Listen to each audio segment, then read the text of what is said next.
Hello everyone, welcome back to the actual first episode of Bridging the Void, a collaboration between Kerbal, Slyfoxian, and myself. You may be wondering why I have two first episodes. Well, that's because I was stupid, and like every game of Monopoly ends, me and Kerbal went bankrupt because of a couple mistakes, so we're starting over without making those silly mistakes again.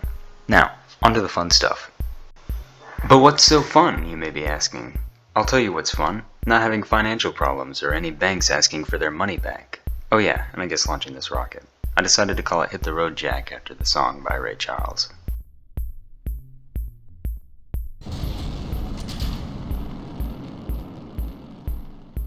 Before we get into the details of the launch, I would appreciate it if you at least considered to like and subscribe. It goes a long way and I would greatly appreciate it. Thank you.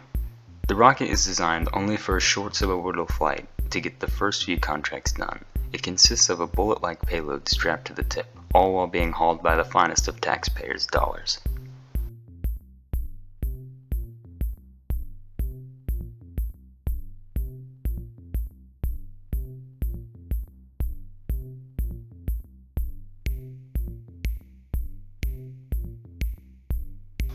Now what you're about to see is my aforementioned stupidity. I accidentally staged and I pulled the chute while in space, which will result in a very unpleasant belly flop into Kerbin's ocean. The resulting splash will rupture the eardrums of any marine life that happen to be in its range. But we don't care about the environment here at Unintentional Serendipity Space Agency, so we'll let PETA worry about that instead.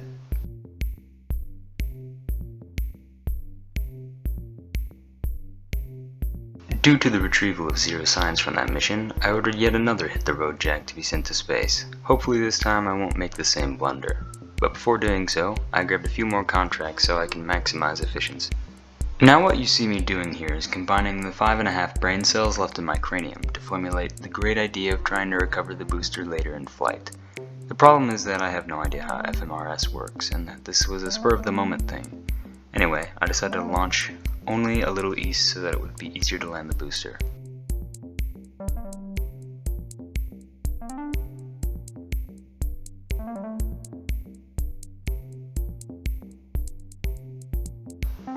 Now with the separation of the payload, it's time to come back down, this time without the unnecessary pressing of spacebar.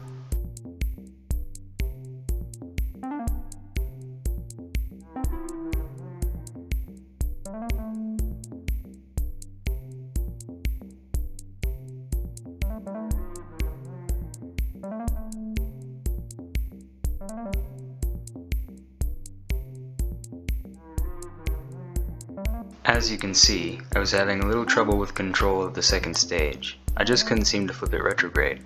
Once it got to a denser part of the atmosphere, I tried to orient it, but it decided it wanted to be a confetti popper instead and broke apart due to aero forces.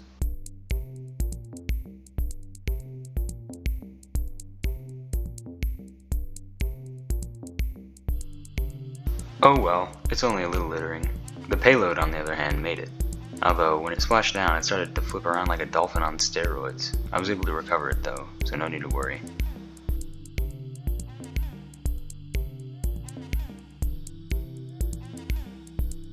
We now have enough science points to unlock both Engineering 101 and Basic Rocketry. I also went to check if we could do a radiation study with our current rocket, and it turns out we can. So the next launch, Hit the Road Jack 3, will be the first probe to cross the radiation belt.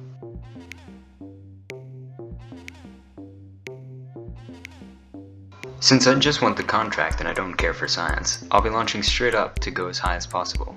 This will conclude in a very toasty end for our little probe, but it's all in the name of capitalism.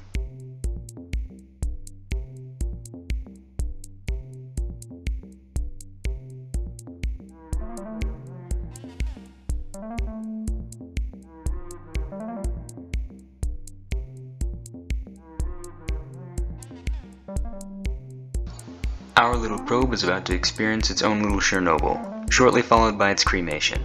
But just think of it like a Viking funeral, just without the rotting corpse and the poor unfortunate soul who had to sail with them.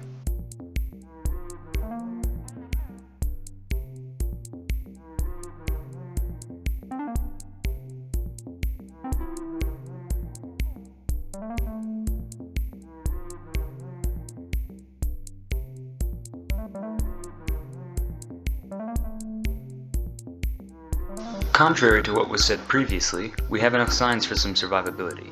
And with some more money, we can now upgrade the tracking station so that we can get it ready for our first orbit, which we will also get contracts for. This rocket will be the first to bring an artificial satellite to orbit. It'll be like a bee. Through all known laws of aviation, it shouldn't be able to fly, yet it does. Honestly, that should be our agency motto. Let me know in the comments if you like it or you have an idea.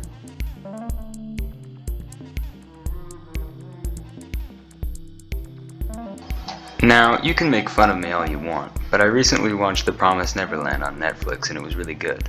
This is named after the best song from that show. You should watch it if you haven't already. I highly recommend. Now, I know the design of the rocket is a bit jank, which is a bit counter to the name of the rocket, but it does what it needs to do, so I don't really mind it. All I'm here for is my money. It was a downfall of me last time, so I won't let it get to me, even if that means going against the IRS.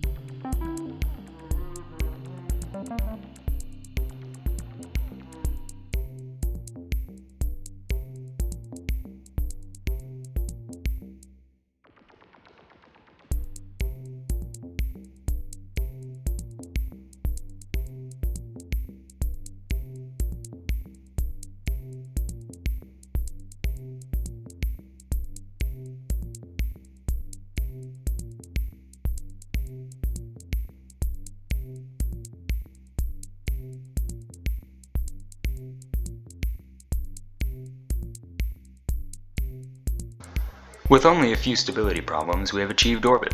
Our little satellite can now rest peacefully among the stars until its solar panels degrade and it inevitably dies in the cold vacuum of space.